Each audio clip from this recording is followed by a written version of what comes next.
Hello, आज चाहिँ मेरो गमलामा म कलर लाउन गइरहेछु।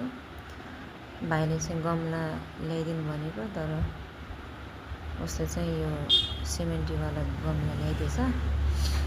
अनि यसमा चाहिँ कलर लाउनु पऱ्यो भनेर अनि कलर लाउँदैछु। फुल चाहिँ मलाई एकदम मनपर्छ।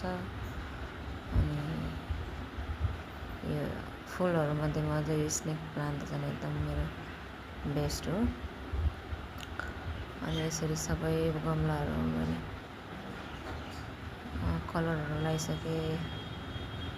यो कलर चाहिँ खासमा बक्समा ल्याउनु खोजेको थियो, बक्सको चाहिँ अब महँगो भएर अनि प्याकेटमा ल्याएँ। प्याकेटको चाहिँ सस्तो रहेछ भनेर, अनि किनभने गमलामै लाउने त हो भनेर सस्तैवाला ल्याएँ। अनि ठुलोहरूमा लगाइसकेपछि पुरानो सानो गमलामा पनि फेरि लगाइदिएँ।